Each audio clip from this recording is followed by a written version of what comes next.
live from the bedroom of nerds. Me and my co-host, Matt McClellan, are back with another episode of the Less is More Sports podcast, where on the show, we debunk all the social media and other media sports narratives out there. Today is going to be a pretty fun episode that me and Matt are very excited for. Look, you and me both love sports. In my opinion, sports are a great way to bring a group of people of all different backgrounds together to enjoy one common event. However, there's always those fans that absolutely ruin it for everyone, and I hate it. So what inspired this, Matt, what inspired this topic for me was a social media post that I saw going around talking about how Bam was cut from the 2019 FIBA team for beneath Mason Plumlee and Brooke Lopez. And the narrative of the post was more or less to talk about how hard Bam has worked since that moment to improve his game and pretty much just credit his work ethic. But Kentucky fans and Coach Elliott, if you're watching this, I am not just talking about you because it was a lot. It was a lot more than I wanted to see. A lot took that as in the post was discrediting Bam and giving credit to Greg Popovich for lighting a fire under Bam. And I'm thinking, no. And my question to you, Matt, is it just me, or do Kentucky fans always feel like they're somehow, some way disrespected? Yeah, but the catch-all is I think every college fan base feels that way. I'm an IU guy, you know that, no problem. And I even remember back when, they hired Mike Woodson, what feels like 20 years ago, and everyone's like, you hired a guy who can't coach, who's never coached in college before, how dumb are you, and how defensive they got. I think that every college fan base definitely has a knee-jerk reaction to things like that because, we're fanatics. That's what fan comes from. That's why he's a Philly fanatic, for goodness sake. It's that fanaticism and that feeling that you want to be the best that causes this really knee-jerk reaction to you over just the most frivolous things. I remember one time they left Indiana off a graphic of Big Ten mascots, and people were furious. Indiana doesn't have a mascot, but they were so mad that Indiana had been left off this post because they just thought they had been slighted. And with Kentucky fans, you look at that program, especially basketball. We could talk about the football program too, and we will eventually. How Stoops has got that thing out of nowhere being up and coming. But you look at Kentucky basketball and that tradition that goes back all the way to the turn of the century, for goodness sake. And yeah, I understand why they have that knee-jerk reaction. Now, does that cause some very bad takes? Yes. What you said was a very bad take. I don't think that the point of that post was to discredit everything John Calipari has done. We've seen him do it with everybody except forwards. Yeah, I know. I got to dig in there. But with big men, I don't think that's the point of what they were trying to say. But when you're that convinced that you're the best fan base in the world, anything less than that just drives you up a wall. And that's okay because fans are irrational. That's the fun of it. Right. But, and just bad this take. One bad just take.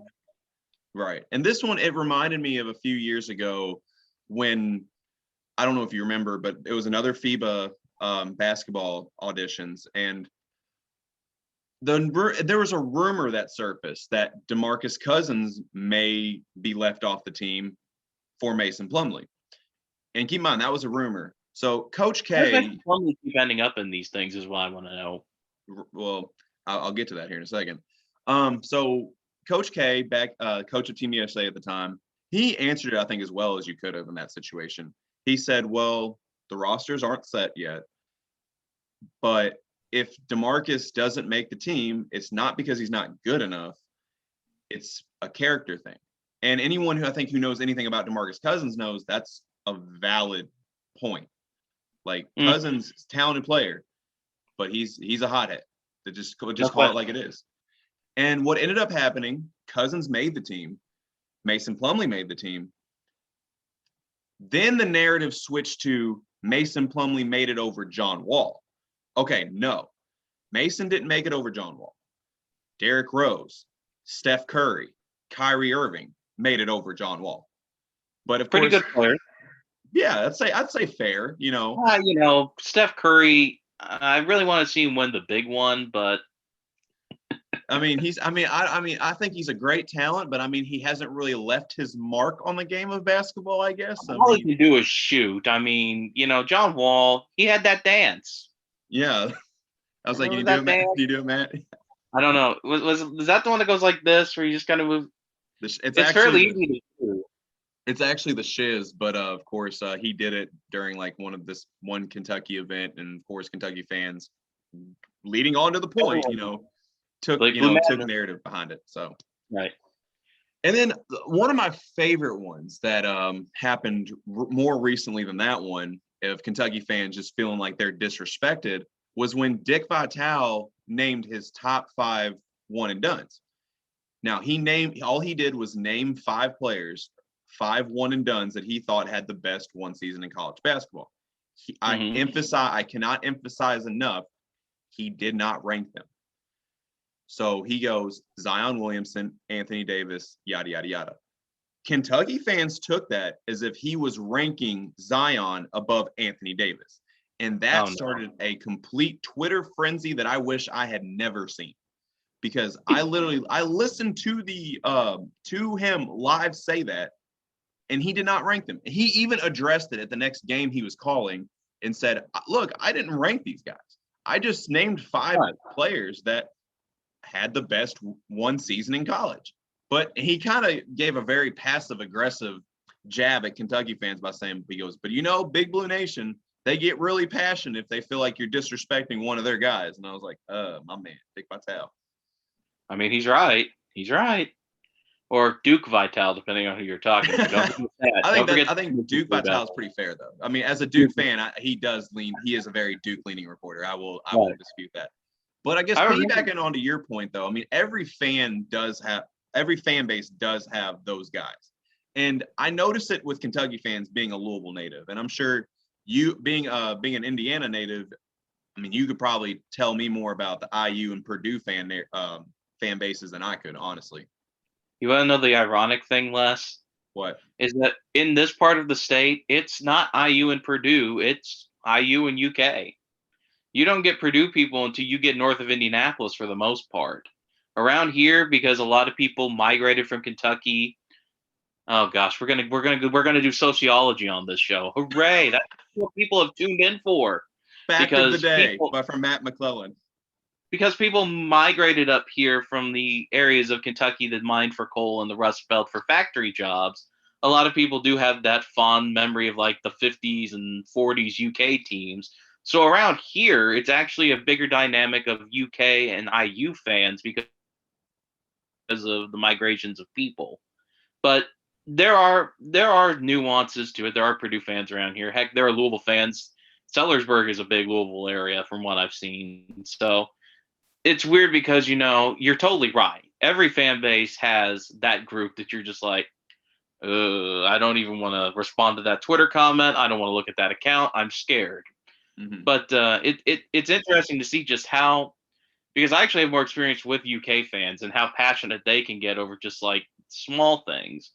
And normally that's not a bad thing. But then there are the types of fans, and I know you will agree with me 100% on this, who are like, oh, I'm going to get on Twitter and that kid didn't pick my school, so I'm going to say I hope he tears his ACL. And those guys are no good. Those guys are literally the worst. And I also want to say, like what you said, this podcast episode may have been inspired by Kentucky fans, because I feel like those are the more vocal ones that I'm constantly seeing on social media, and being a Louisville native, those are the ones that are the most vocal that I see. But I have had run-ins with other fan bases. So the Louisville fans watching this podcast, please don't get overly happy, because I have had plenty of run-ins with you too. I'll have 2 stories. One's short, one's a little longer, but one's a funny one. I ran into a Louisville fan in Qdoba who saw me wearing a Duke shirt. And of course, it started off pretty normal, like, oh, boo, Duke, all the stuff I'm used to, that's all cool. And what he said next has turned into an inside joke with several of my friends. This man really believes that Duke basketball has never had a shooter as good as Luke Hancock.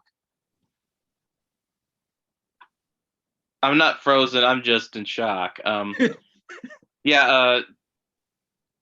Does he not know JJ Redick exists, or does he not know of any Duke shooter on any team for the last 20 years is a better shooter than Luke Hancock? Bobby Hurley never happened, man. There was never a Bobby Hurley. Who is Luke Kennard? Luke Kennard. I forgot about him. Kyle Singler, even? I mean, I'm all about being passionate for your fan base, but I'm not going to go around acting like, Eric Gordon is a better shooter than Redick or anybody else in the world. Even though it's probably closer to compare him to Luke Hancock. But, yeah, that's mind-blowing in its own unique way. I have to be honest with you. Shout out to my friend Will Cantliner, because that has actually started an inside joke between us. So, like, we kind of like Luke Hancock has become like our Chuck Norris in a way, where we just make these irrational statements about how good Luke Hancock was just based on that statement alone. Like, I think what's funny, though, is that Mississippi State, before they won the College World Series this year, they had an infielder named Luke Hancock. So I texted Will and said, Luke Hancock playing both sports at an elite level, GOAT status. I mean, yes, this is why Michael Jordan is the greatest basketball player of all time. No, apparently it's Luke Hancock. If we're going to go with memes, It's Luke Hancock. Luke Hancock is the greatest basketball player of all time. But yeah, that's the fun story. This one is funny to me, but it could have ended a lot worse. So the Louisville, this is going to involve a bar, isn't it? There is going to be a bar involved. Oh, there's not. Involved. Okay. No, it is. Okay. It involves tailgating. Oh, that's even worse. That's what I'm saying. Which is even worse. So it was me and my friend Cavante were tailgating for the Louisville Florida State game, the game that Lamar Jackson went just absolutely apeshit crazy against the Seminoles. College game day was there and everything. College game day was there. Yeah, we went, and that was like his Heisman moment too, like where he really came out and showed that game that he is winning the Heisman Trophy that year. And of course, me being the jerk that I am, I was wearing a Duke shirt. Just obviously not caring about either team. I'm just trolling. Being self-aware. I mean, that's half the battle. Exactly. So me and Cavante are walking from one section of tailgate to another, and we come across these Louisville fans who I think were very influenced by a certain beverage, to say the least. And of course, they start like, all the boo Duke stuff like that.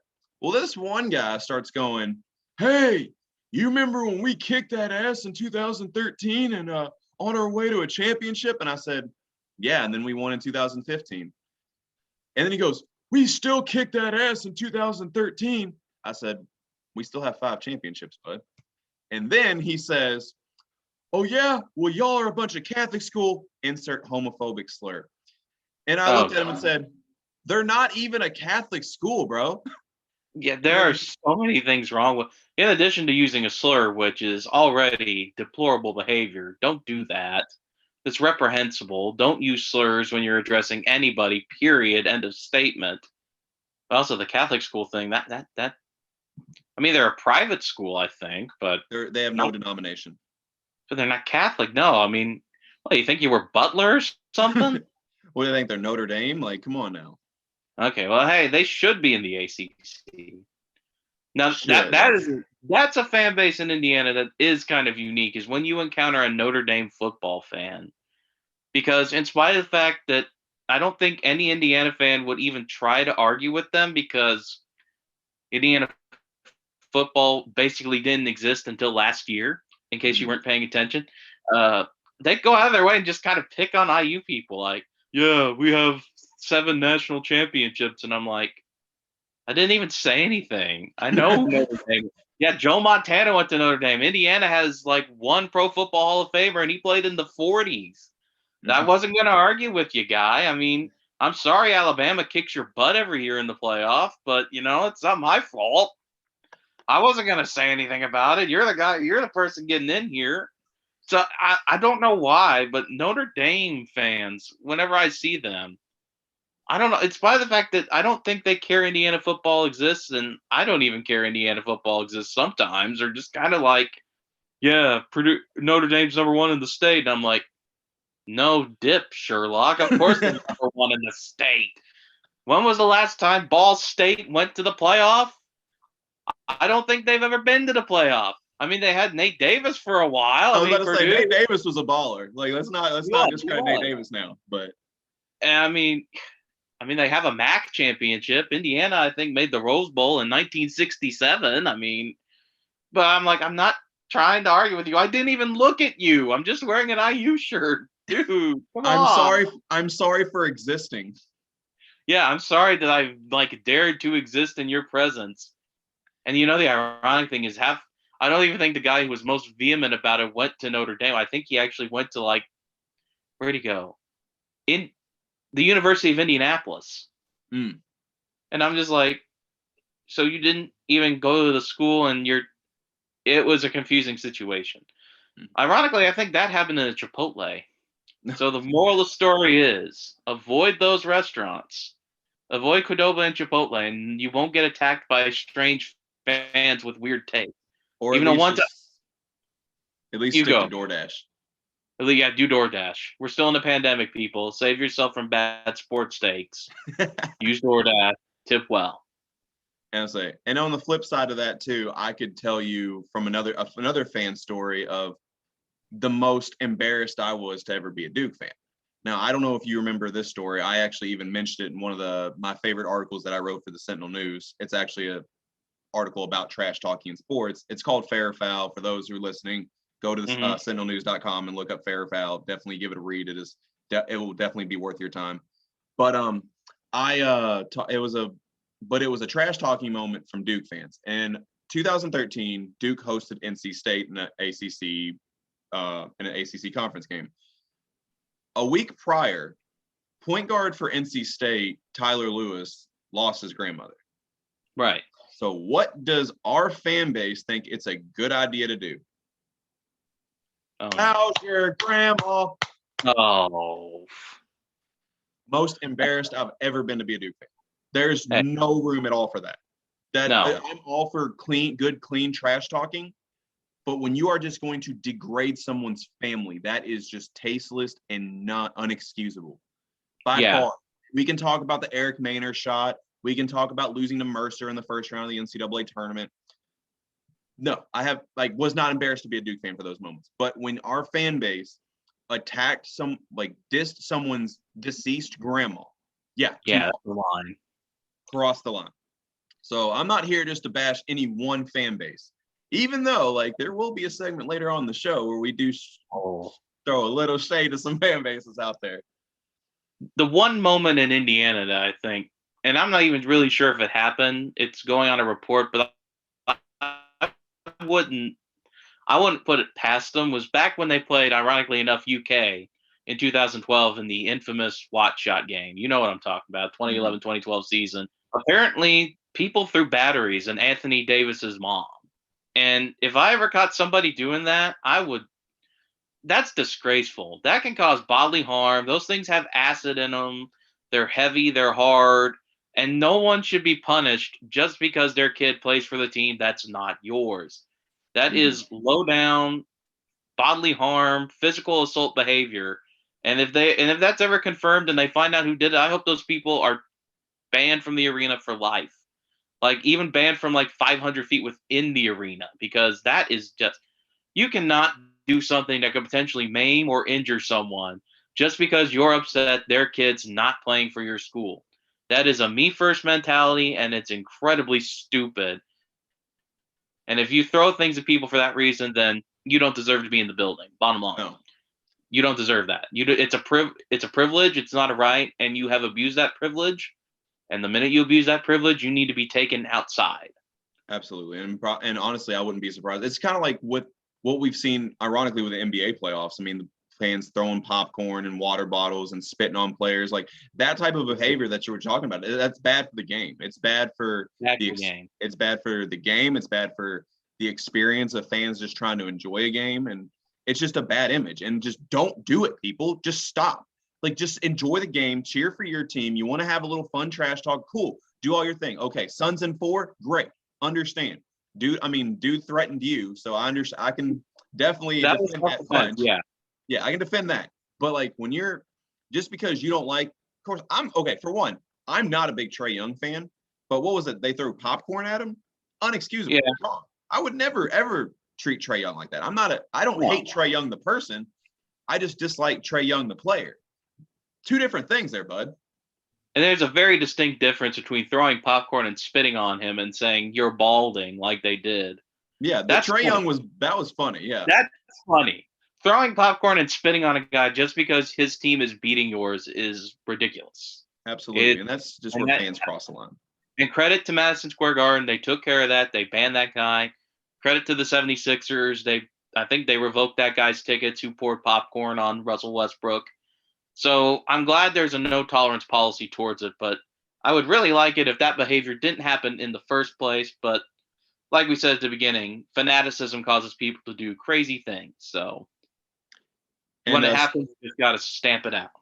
Speaking of zero tolerance, it's not always fan bases that we have the problem with. Sometimes it's fan narratives that we have the issues. And I think this is where I think you have a fan narrative that you just have no tolerance for. Now, Les, I'm going to start my little segment here by asking you a question. You're at your job and you've worked your tail off for, let's say, a month, and you win Employee of the Month. You would feel great, wouldn't you? Yeah. You'd feel great. You'd feel great with that recognition. You'd feel like you earned something. Now, let's say that everybody in your office walks up to you and says, you didn't deserve that. You only won it because Barry wasn't here for 4 weeks and he didn't sell anything. Or if Chris was here, you wouldn't have won that, but Chris got hurt and he had to be at home. How would you feel if people said that to you? Okay, I want to be fair to what you're saying. I agree with. Like, it's me personally, I'd be like, well, I don't care, but that's just me. But yeah, right. Like regardless, that doesn't diminish what you're trying to say. I know where you're going with that. Right. And throughout this whole year and a half or so, there has been one phrase that has just lodged itself in my brain that if I hear it again, I'm going to scream. Mickey Mouse. Mm-hmm. Stop it. Just stop it. The LeBron did not win a Mickey Mouse ring. Chris Paul or Giannis Antetokounmpo is not going to win a Mickey Mouse ring. The Dodgers did not win a Mickey Mouse ring. No one has won a Mickey Mouse ring. I don't think that Chris Paul, LeBron James, Steven Stamkos, Lionel Messi, and anybody else who won a title during the past year and a half was sitting in a dark room like, yes, we're going to create a horrible thing that no one can stop. And then we're going to injure other players so that way we look good. No. Sports is predicated on failure. Anytime you have success, it's because someone else failed. You can have the greatest game plan in the world, but if the other team executes theirs and you execute yours, it's all for naught. What makes the difference in sports is who fails at what time. And you can barely control that. You can barely control that during a game. And you certainly cannot control the circumstances under which you play.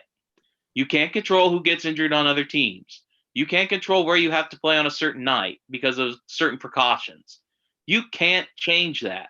All you can do is play with the players you've got and the hand you're dealt and try not to make a mistake.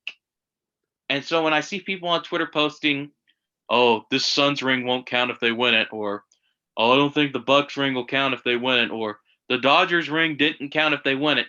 These guys, these players, WNBA, NBA, NFL, MLB, you name it, have gone through one of the toughest seasons in the history of any sport ever. You are separated from your family.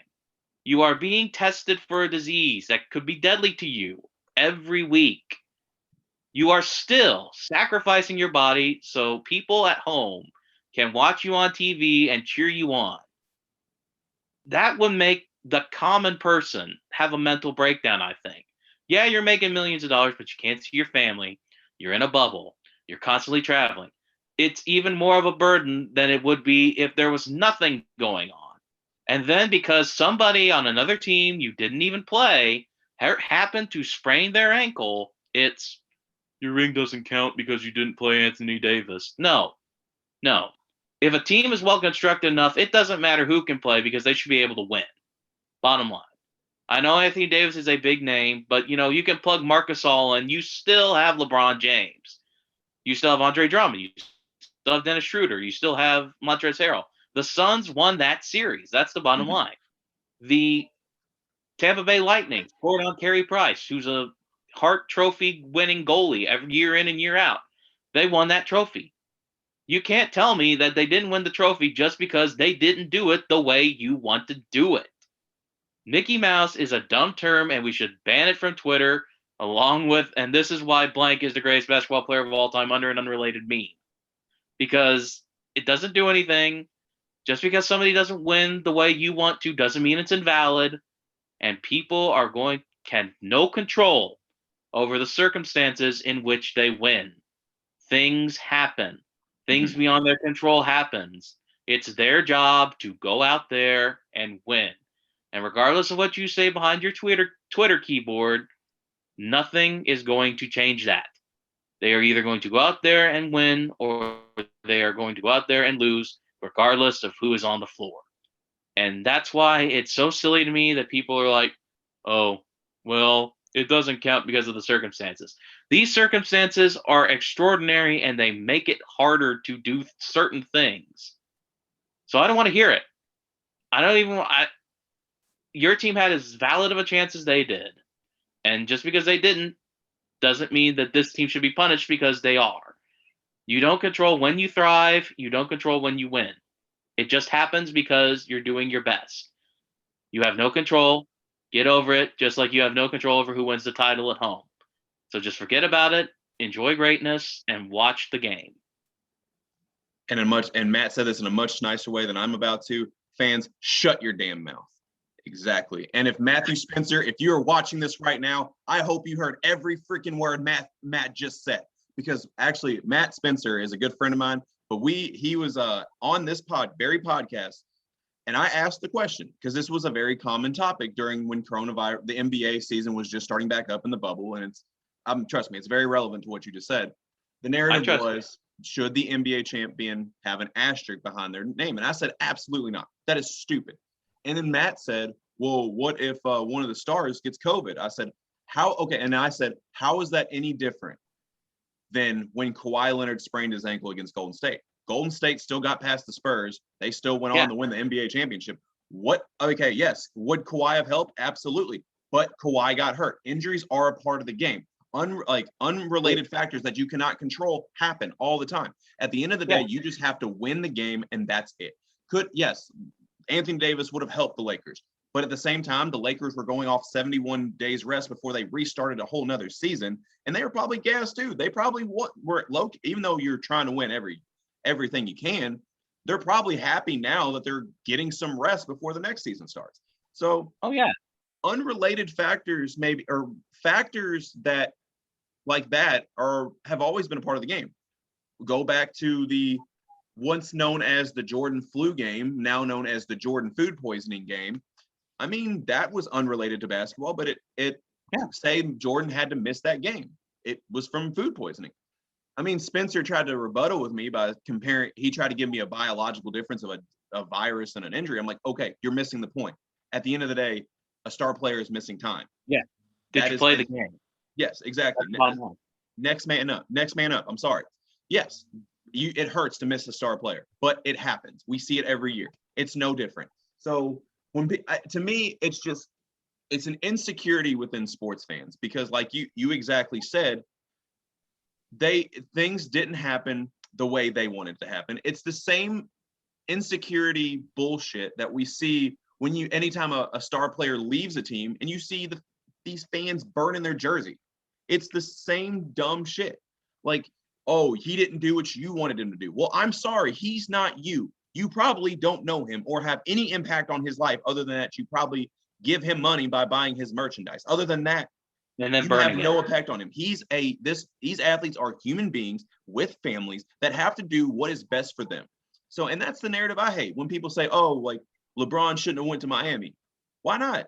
He's okay. He's went to a good team with two of his friends, went to 4 titles in 4 years, and won 2 championships. That sounds like a pretty good freaking time to me. I'd probably do the same thing. Oh yeah, and let's not forget he got paid $60 million a year to do it. Come on now, you're Right. going to turn that down? And then they're like, "Oh, well, he shouldn't have done it the way he did it, with the press conference, all that." You realize he was paid 3 years in advance by ESPN to do that same interview. And not only that, he donated every penny to his charity, the I Promise Foundation. So, what a bad guy. My bad, dude. How dare he give money to children? I know. How dare he help children? How dare he build that new school? Horrible. Like, Horrible. just absolutely horrible. Like, fans just crack me up, whether it's fan bases or fan narratives. Like, it's just, as a sports fan myself, it is frustrating. And you hit the nail on the head there too when you mentioned the one thing, which is no one put an asterisk on Toronto when they won because Katie was hurt. Nobody put an asterisk on the 2008 Celtics team. They had a big 3. It was the first big 3 in the eyes of many. Nobody was like, well, that title against the Lakers doesn't count. No one's like that. It's just selecting the players that you love to either vilify or lionize, and then making it your own basic thing. I mean, which is weird because generally, from what I've seen, people love Chris Paul. They love him on the State Farm ads. They love him here. They love him there. And yet, when he's this close to winning a title, it's like, doesn't count. Which doesn't make any sense. LeBron at least made some sense to me because there are very distinct camps on LeBron James. They either think he's the greatest of all time or they think he's some scrub, which is just asinine in its own way. But I understand that. I understand the Mickey Mouse ring thing with LeBron James because it's fun to troll his fan base, which is horrible to say, but you know what I mean. Right. But Chris Paul, the most beloved point guard who doesn't have a ring probably in league history, next to John Stockton. I was going to say, yeah, John Stockton in there too. You're going to tell me that guy doesn't deserve it? That doesn't make any sense to me at all. I don't know if it's Devin Booker because people are jealous of Devin Booker because of the way he gets supermodels, or I don't get it myself. But if you're going to pick a narrative, we all loved it when Toronto won. The small market team from north of the border, small market in our eyes because, we don't know much. A small market team from north of the border came out of nowhere, beat the evil empire. And instead of being happy, we're all like, oh, it doesn't count. Doesn't make any sense. Does not make any sense, period, end of statement. No, I agree 100%. And it's, yeah, like you can hit the nail on the head when it said people pick and choose what narratives they want to go off of. And it's my thing is, and this is my thing with everything. I don't care if I agree with certain takes. I don't care if I disagree, but be able to back it up and be consistent. And that's the constant problem that we're always having with these sports fans is they're not consistent. There's nothing consistent about it. I mean, like you said, just the whole, like you have one end of the spectrum, LeBron is the greatest player of all time. Okay, shout out to my shirt right here. But on one end of the spectrum, LeBron is the greatest player of all time. On the other end of the spectrum, he's a scrub. Like, no, if he's being mentioned in the category of the greatest ever, he's clearly not a scrub. Whether you think he's the greatest ever, that's yet to be determined. I mean, he's still playing. Let's wait till after his career. But I think it's fair to say if you rate LeBron outside of your top 3 players of all time, I think you're crazy, personally. Okay, I'll be conservative and say top 5. If he's outside of your top 5, I think you're crazy. The man's just accomplished too much, and people are envious of that because LeBron was viewed, and I can explain the LeBron hate because, and it's not because his political narratives, it's not anything like that. People have hated LeBron way before that, and here's why. LeBron I think, has been the most successful 21st century prodigy. And what I mean by that is he was that 16-year-old high schooler who was compared to the greatest player that's ever played the game at a young age. And of course, when you are on the cover of Sports Illustrated at 16 and you are deemed the chosen one to be the heir apparent to Jordan at 16 years old, people see this young superstar and they're looking for reasons or they're waiting for him to fail in some way. And what has angered people more than anything is even with these almost seemingly lofty expectation that there's no way that this 16-year-old kid will possibly live up to it. In a lot of ways, he's exceeded it. And people hate that. Well, I mean, Space Jam 2 isn't doing so well on Rotten Tomatoes, but we'll get to that next week. I was like, yeah, when it comes out, I'll form my own opinion. I learned at a very young age, let's not trust movie critic sites, because one of my favorite movies as a kid got 2 stars at the box office. And I love that movie. Even my mom loved that movie, and that's not even her style. It was Van Helsing with Hugh Jackman, by the way. Oh, okay. I was like, I That's love that movie. That's a fun movie. Got 2 stars. I think people were just expecting too much of a movie where the basic premise is guy fights Dracula. Or vampires, werewolves, Dr. Jekyll, etc. I mean, I think that's part of it. I mean, it's a fun movie. It is. I might actually watch it after we get off this podcast. I don't know. It's got me I'm excited. Glad I inspired you. It is. And now we are in the bedroom of nerds, so might as well. I mean, that's how it works. That's the power of the bedroom of nerds. It influences people from afar. They cannot escape the mystique of the bedroom of nerds. They cannot. And here live with the greatest sports takes that you will ever hear. I gotta hype this up somehow. No. I mean, we gotta try. We gotta. If no one's gonna be your hype man, you have to be your own hype man. That's how it goes. Which I can definitely do that. Hey, it's like my article, Fair or Foul, in the Sentinel News. I have no problem with trash talking. Just back it up. Yeah, back it up. Exactly. Do the John Henderson thing and slap yourself in the face. Get ready for a game. Exactly. Man, I'm ready watching that. I think I'm ready for the next segment. And I'm ready. Yes, our most excited segment of the show. And inspired, as a fan myself of the JJ Redick podcast, I was inspired to have this section of the podcast where we do a draft at the end of the episode. And given what we were talking about, whether it's fans, whether it's fan narratives, me and Matt are going to draft our 5 worst fans. Matt, you have the first overall pick.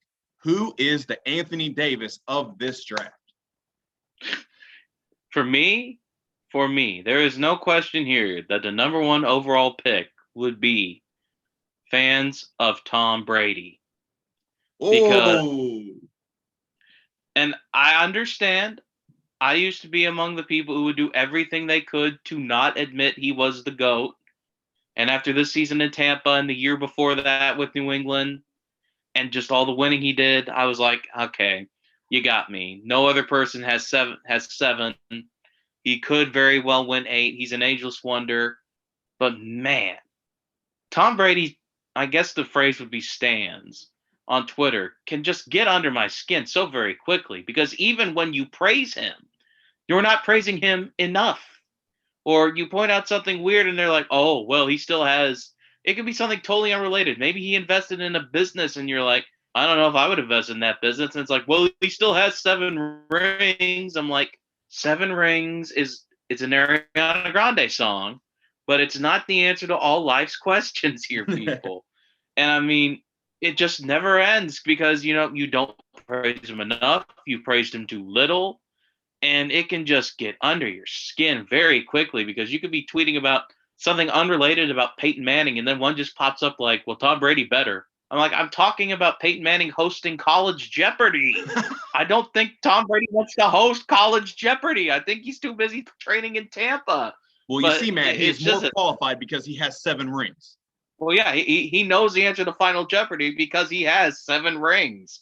I mean, so I don't even know if it's it's just an annoyance thing because it's like, hey, Tom Brady has 7 rings. Hey, Tom Brady has a good health plan. Hey, he threw this Lombardi trophy off a boat. And I'm like, yes, I was there. I've seen those things. Mm-hmm. I don't deny that he is probably the greatest quarterback of all time. He has the stats and the championships to prove it. But I don't really need to hear about how he's the greatest when I'm trying just to talk about something completely different.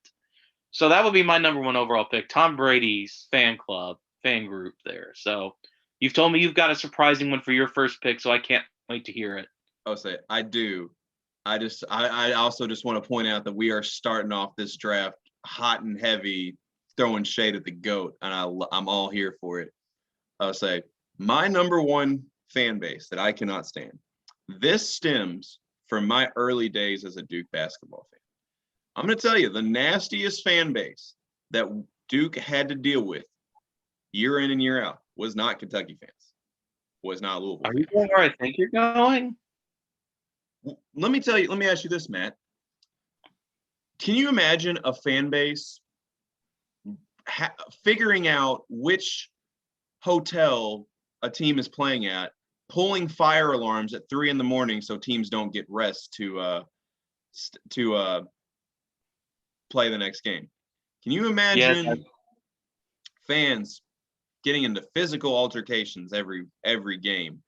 Fans saying just horrible things about the other team's players, even going as far as to make a sexual assault reference of one player's 12-year-old sister.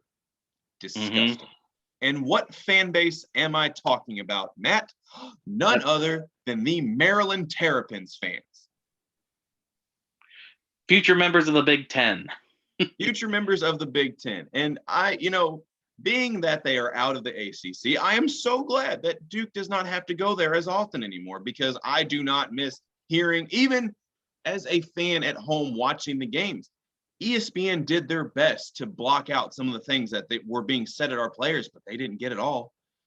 And it even as a 12-year-old kid, it was just disgusting to me to listen to some of the things he had to say. And then to hear JJ Redick talk about some of the things he had to deal with through those fans. And they are just, I have no respect for Maryland's fans. I'm really glad I don't know a Maryland fan personally, but just hearing all this stuff and just the disgusting behavior that these guys are constantly doing, I have no respect for them. I can understand that. IU is in the Big Ten now, and I really haven't had any encounters with Maryland. And it's weird because, it's not like they're new. They've been there about 6 years now, but I've never actually met a Maryland fan myself either. I know they exist because, whenever they show games in Maryland, it's always packed and it's really impressive. But I've never actually had any encounters with them. I know they're out there, and I know what they did to Duke in the mid-2000s was insane with, the lengths they would go to pester the players. But, I've never encountered one. So are you ready to move on to my number two? Yes, we're moving on to your number two. I'm getting furious just talking about Maryland fans. We're going to move on now before Les starts saying things that makes this podcast not safe for work. So my number two would be, with all respect to my dear friend Logan, I love him so, but Dallas Cowboys, no question. It's their year. It's always their year. And I do appreciate that optimism because, hope springs eternal in any sport, really. Every year you're hoping for the championship win, but it just drives me crazy how, I don't want to say living in the past they are, because a lot of them have pretty good takes about their current team. It's just, I think they overstate how much it matters to the NFL in today's market. Where I even saw somebody post on one ESPN tweet about, if the Cowboys didn't exist right now, the NFL would fold. And I'm like, the hell they would? I mean, the stars of the NFL, Dak Prescott is a star. I mean, no question. Ezekiel Elliott's a star. But, I mean, they're more equally spread out now than it seems like they ever were before. Patrick Mahomes is in Kansas City. Tom Brady's in Tampa. I mean, to say something that ludicrous for an industry that's as profitable as the NFL just blows my mind, over Super Bowl rings that were won in the 70s and the 1990s. And, one is further than the other, and they had great players. Tom Landry was a great coach, no question. I respect Roger Staubach a lot, but I don't understand why their fans just keep having these irrational arguments based on things. Jimmy Johnson's not walking through that door, people. Jimmy Johnson is not coming back. You have Jerry Jones and you have Mike McCarthy, and right now that's not a good combination probably. And I understand how excited you get every year because you are America's team, in quotation marks, but the NFL does not revolve around the Dallas Cowboys just because they have a large fan base, because much like the Atlanta Braves, they benefited from television markets being very weird in the 1970s. So I would say Dallas Cowboys would definitely be my number 2. And once again, they don't make my blood boil. It's just there's a certain subset of them that seem detached from reality to the point where it's like, I'm not even talking about the Cowboys. Can we talk about something else? And Logan and I know some rational fans in every fan base, even the most rabid fan bases. But it seems like with Dallas, and more of them are just based on, oh hey, we won a Super Bowl back in 1995, and I'm like, yes, I know. Once again, that's history. I'm not refuting your history. I'm just saying that without the Cowboys, the NFL today, right now, wouldn't exist is a little bit far fetched. That is one of the most asinine things I've heard all day, honestly. And we've got a lot of I don't know how I just said that with a straight face, but I did. We've said a lot of asinine things today, though. I mean, this has been a very asinine podcast, but I'm here for it. Let's change the name. Less is asinine with. I'm here. Hey, no, I think Less is More Sports has a little bit better of a ring to it, but You're right. You're right. I mean, it's better aesthetically. We'll roll with it for now. Next week, we'll see. I was like, you've already got me to change one thing on my podcast, and that's referring to our set as the Bedroom of Nerds. But I'm here for that. That's just mine. So that's a dope nickname. So, all right, are we ready to move on, or you still got one of? You got your number 2. Hit me. I do have my number 2, and in terms of number 2, I'll keep this one short and sweet because I kind of already addressed on it early in the podcast. It's UK fans for me, and mostly it's sentimental for me because those are the worst ones that I have to deal with on a daily basis. I mean, whether it's the constant bashing on social media, it's the constant feeling of being just upset or disrespected. Kentucky fans have threatened me in the past just for when you said earlier about a Notre Dame fan taunting you just for existing. Me walking down the street as wearing a Duke jersey, I was threatened by Kentucky fans. So for me, there's not much else to say, but that they're just nasty. And obviously, like you said, there are rational fan bases in every fan base. I know several very good Kentucky fans that I hope do not take offense to anything I'm saying, but to the irrational Big Blue Nation cult, you all suck.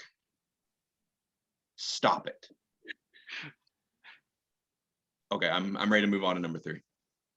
Les, the tables are about to turn, buddy, because you remember how you just said we've been discussing, we know how there are rational fans in every fan base, and there are irrational fans in every fan base. Yes. I know you're one of the rational in this group, but I gotta say it. Number 3, St. Louis Cardinal fans. I'm sorry. If I see the Cardinal way one more time, I'm a Reds fan. My dad's a Cubs fan. If I see the Cardinal way one more time, I am going to scream irrationally because that's their Super Bowl ring. And I know you're not like this, but I know when I visit like a lot of, Red sites, there will be a Cardinal fan on there just trolling like there's nothing going on in the world. And it's just like, and part of that's the bad blood between like Phillips and Molina. Every generation has their first Cardinals Reds brawl, and it's just like, oh, well, that's fun. But I came of age in that I was about 12 when that brawl happened. I remember watching it live on TV and just wanting to find Yadier Molina and punch him because he hurt Brandon Phillips, and Brandon Phillips was my favorite player. And I have no problem admitting that that's where it was like, darn Cardinals. And then it was like most of the people who watch baseball who I know are Cardinals fans. So this is part of the fun for me because I know they're rational, but like deep down inside, I'm just always thinking about Yadier Molina and Brandon Phillips getting face to face with each other. And then the brawl breaking out, and I'm like, Cardinals. And there's no reason for me to be that way, but that's just it. But every time I see the Cardinal way, I just cringe inside a little bit. And like I said, it hurts me to do this to you. It really does. Because you're wearing the hat, you're repping it, you've got the 11 World Series titles, you've got Yachty, you've got, Arenado, who he's going to show out tonight, I bet. But we'll get to that at the end of the show. But every time I see the Cardinal way, man, I'm just like, no. And I love you, and I love most of the Cardinals fans in my life, but every time I see one on, they are the one fan base. And I'm a Colts fan. You can relate to this, even more than the Patriots, where I will just act a fool because I see them comment on like the Reds post game post, and I'm like, oh yeah, that is the one fan base that can get to me.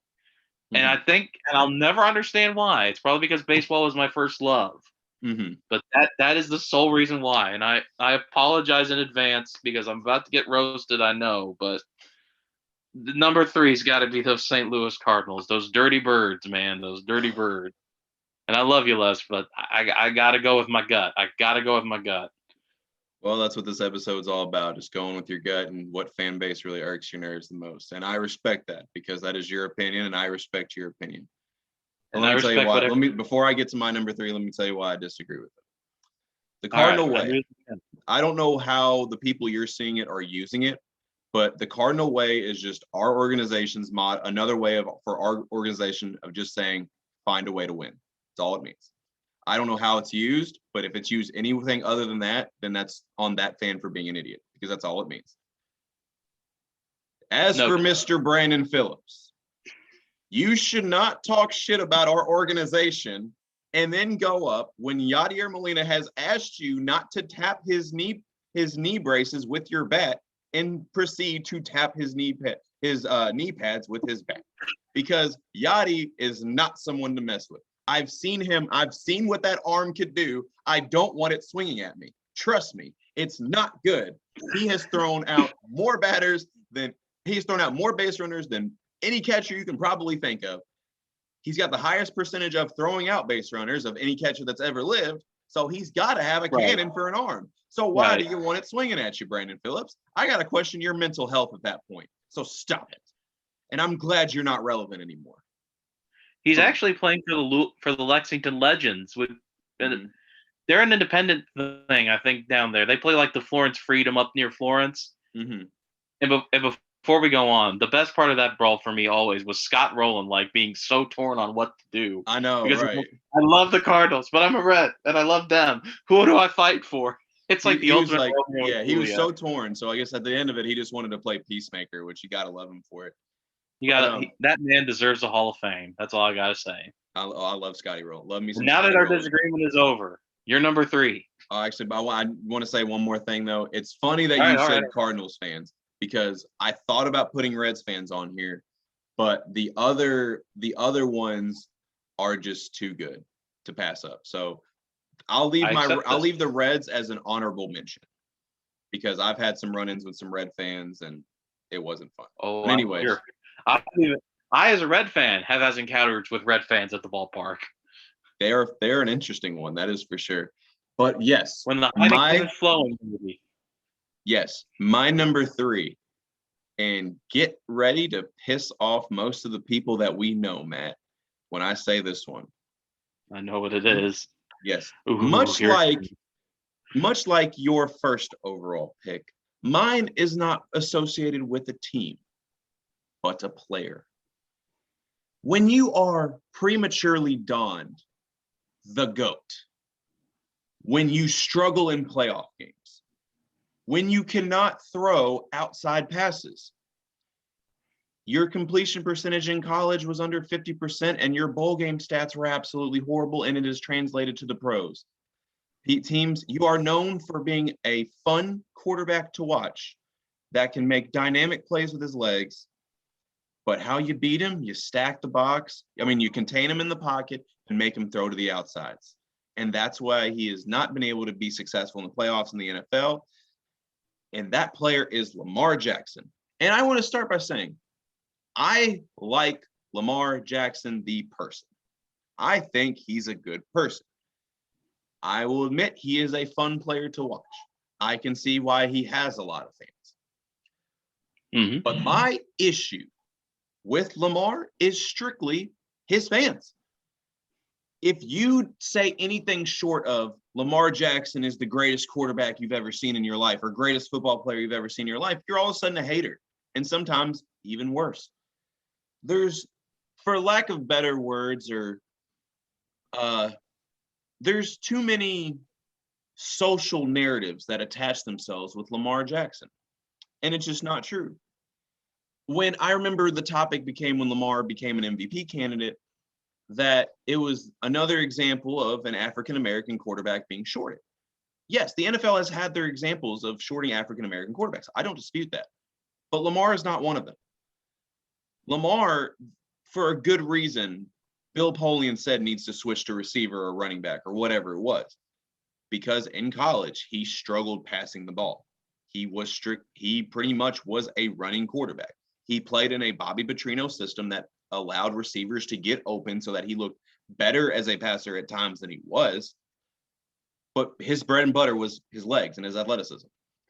But if you say any knock on with Lamar fans, if you say anything negative again about this guy, it's like, how dare you bless their Lord and Savior Lamar Jackson? It's almost like you punched their child in the face or something. And it's just, I can't get behind that at all. And like I want to I've seen Lamar tear apart Florida State in college. I've seen Lamar go toe to toe with Deshaun Watson, but I can't deem him as the greatest player I've ever seen when he struggles in the postseason. I'm sorry, I can't do it. Like, I would have said the same thing about Peyton Manning when he was early in his career, but he had to turn that narrative around and start playing well in the postseason. But Right. If you are going to be the greatest ever, you have to play your best ball in the biggest moments. And that is not something Lamar has done. Sorry, not sorry. I don't care who I piss off by saying that. But Lamar fans, any shortage of saying Lamar is this or Lamar is that is a problem. And it's ridiculous because every player has flaws. Even probably my favorite non-Colts quarterback in the league right now, Patrick Mahomes, isn't perfect. I think, and that's another thing too.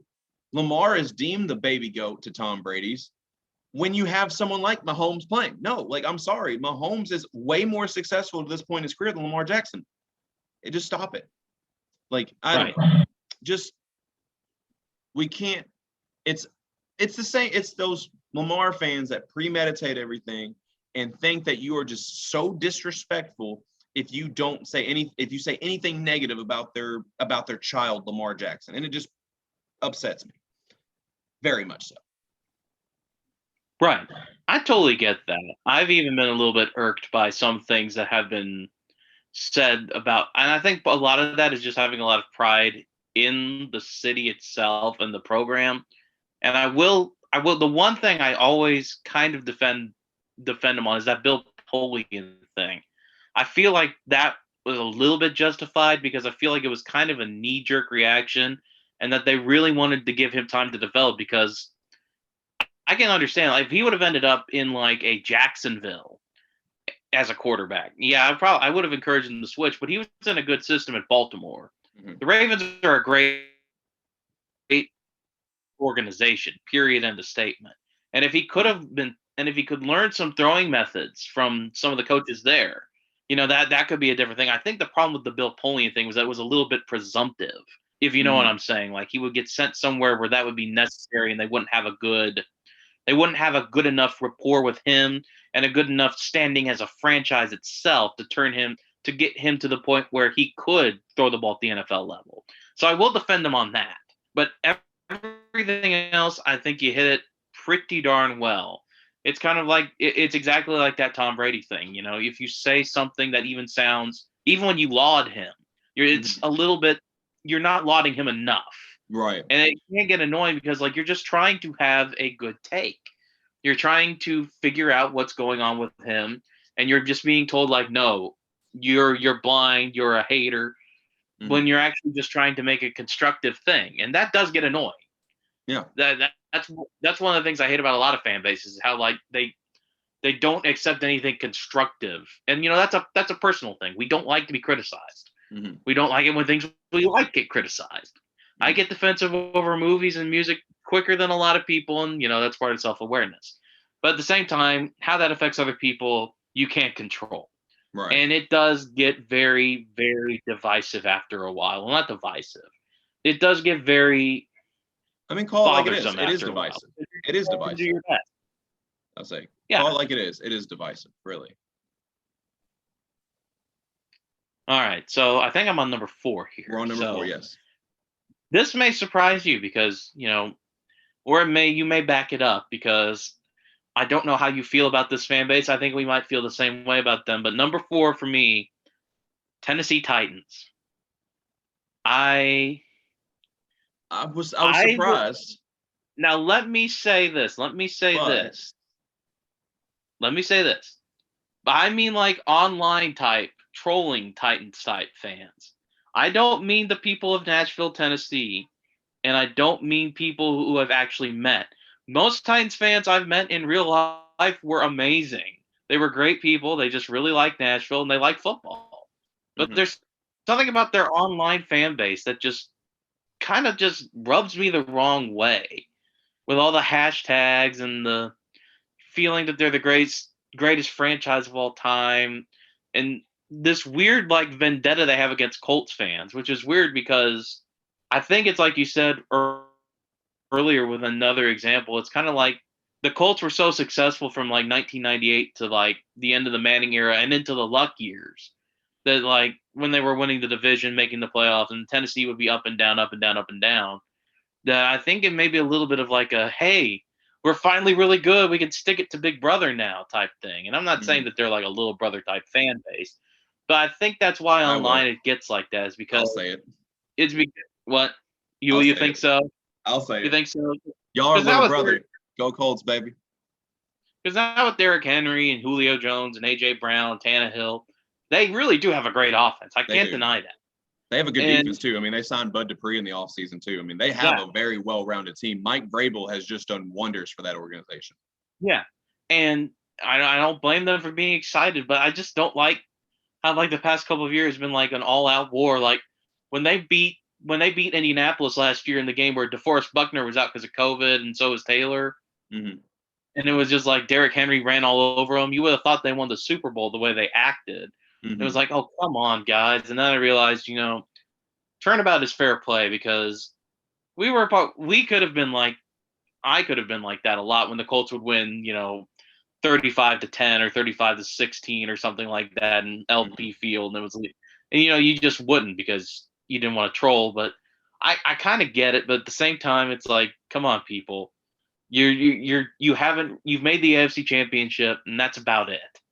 Well, I mean, if you win something, talk all the trash you want to Indianapolis. You can do whatever you want. But Hmm. until that point, just slow your roll, be happy for the team, but at the same time, don't go out of your way to insult like Colts players and Colts fans and say they're a bunch of inbreds from Indiana. Hmm. Because I could easily, because we could, there are plenty of stereotypes about Tennessee we could pull out, but I don't do that because that's wrong. But yeah, it's just don't insult people from Indiana when like your football team is good. Hmm. Just keep the ad hominems to yourself and talk about Derrick Henry. I would say it's funny you say that because like I never really thought of it because I don't know. I know several Titans fans, but not a lot. The ones I do know, I'm friends with, but one I know is he is a troll, but he's friends with everybody. We're all in on it. He's not saying anything out of line or nothing like that. I mean, he trolls and he just does it because he enjoys it, and we kind of joke back with him. So it's all in good fun. But you're right that the Titans fans have like this social media presence about them that is very annoying, and I will get behind that. So you know what, Titans fans, I'm going to give you a taste of your own medicine and quote the great Pat McAfee. Titans fans, some of you all may not even know who I am. I mean, I am not here to bash you guys because I am a punter, and most of you all don't even know who I am. That being said, when I was with the Colts, we did not punt very much versus the Tennessee Titans. And I'll just leave it at that. And he was right. He was right. They didn't punt much He's against the right. Tennessee Titans. So yeah, you're right. I never thought about that, but that's actually kind of true. The Titans. So we'll go with the Titans social media fans, I guess, is a fair way to put Yeah, that. that's a good way of putting it. Yeah. So I mean, most of the Titans fans I know in person, like you said, are pretty cool. But like social media is a different. People change on social media, man. It's a weird place. They But really do. I think my number 4, you could argue, could be higher on most people's lists.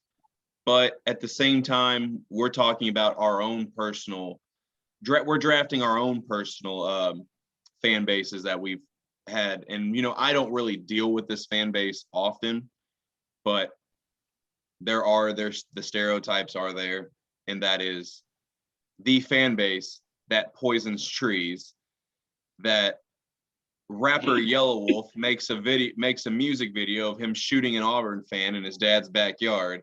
And we want to talk about inbred of Indiana and Kentucky. Oh, let's talk about those Alabama Crimson Tide fan bases. I mean, I think there's plenty to say about them.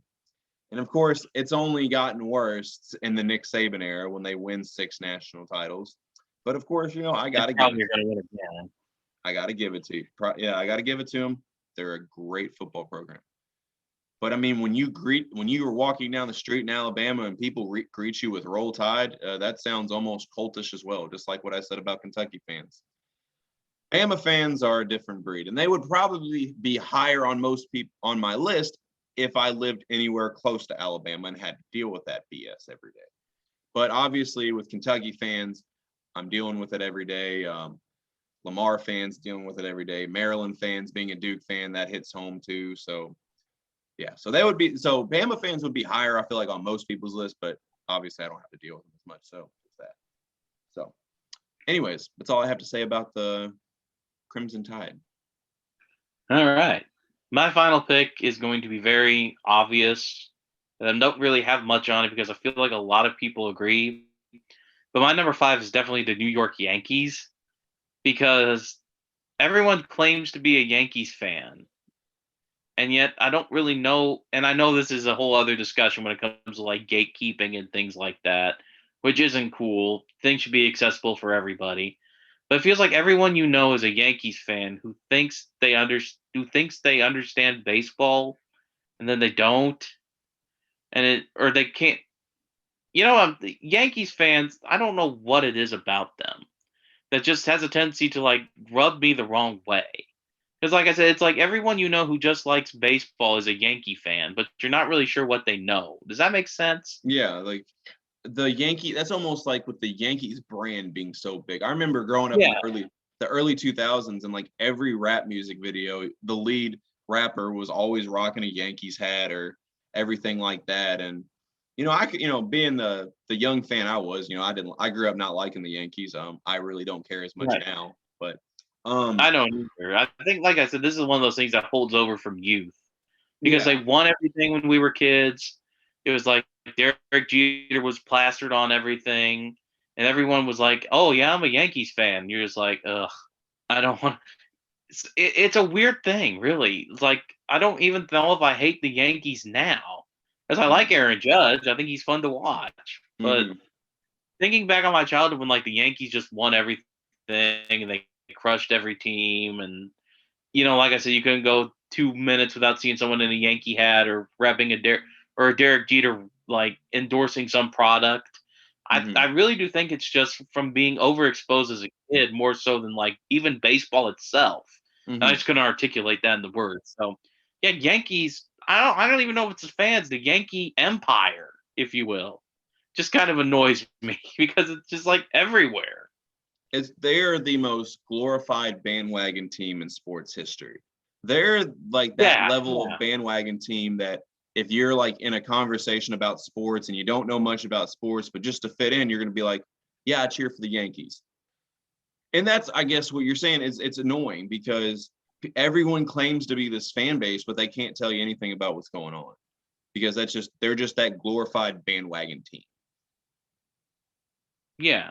And like I said, I feel bad doing that because sports should be accessible to everybody, just like everything should be accessible to everybody. But at the same time, you just kind of get kind of frustrated when you're trying like to have a conversation and someone's just like gone in too deep and now they can't get out. And they're like trying to figure it. Like I said, it just feels weird to criticize because you want people to be excited about baseball and you want them to watch baseball and you're glad they like baseball, but at the same time, you're kind of like, because of the bandwagon factor. Overexposure and bandwagon like kills like all the joy, I think, really. I agree. And I'll say, you have anything to add, or am I going to my number 5? No, you're going to your number 5 because I don't want to say anything else that I can't really articulate as well as I thought I could. No, you're fine. I trust me. You got your point across. Trust me on this one. So my number 5, and the reason they're this low is because because their fan base has seemingly calmed down in the last 10 years. But if they were anything Mhm. like when I was growing up, they'd probably be number 1 or 2. And it goes back to what you said about IU fans throwing batteries and stuff at Anthony Davis's mom. But to my Yeah. knowledge, that's not a common occurrence at Assembly Hall. That's not at all. Thankfully. Throwing batteries and pennies at players who took their helmets off during game, or to opposing players that took their helmets off during games, was a common occurrence for West Virginia Mountaineers fans. Oh. That is why they've calmed down, I think, over the last 10 years. But when I remember growing up, I remember wanting to travel to games. And of course, that U of L, even though for not being a Louisville fan, the Louisville West Virginia rivalry of the 2000s with Brian Brom and then Pat White and Steve Slayton. I mean, that was good football to watch. I'm not going to lie. But it's like they are just like West Virginia fans back then were just the epitome of these mountain boys, like just that don't know how to act at football games. And if they would see opposing players like with their helmet off, opposing players would be told to keep their helmets on the sideline because fans would throw batteries and pennies at you. Wow. And yeah, and like I said, they've seemingly calmed down. I don't know what made them calm down. I'm glad they did. Maybe it's Coach Huggins had a talk with them. I don't know.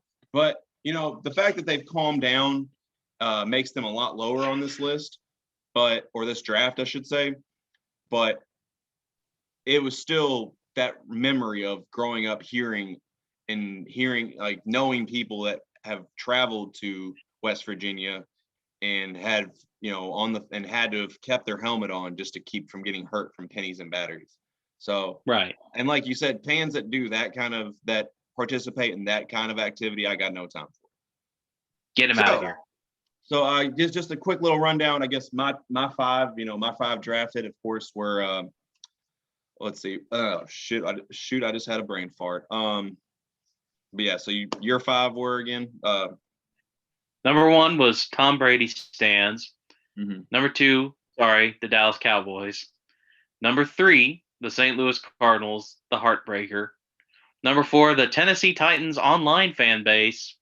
And number 5, the New York Yankees, or the Yankee Empire is what I'm calling it. Yankee Empire. Which I think is very fitting to your Star Wars background. I know, it's very, very appropriate. Very. So, and I guess, and for me, it was Maryland fans, Kentucky fans, Lamar fans, Alabama fans, and West Virginia fans. So those are my 5. You went all college. I think that's interesting. That wasn't planned. Well, Lamar's not really college. That's kind of evolved. But it started in college, yeah. So yeah, that was not planned. That's just how my draft worked.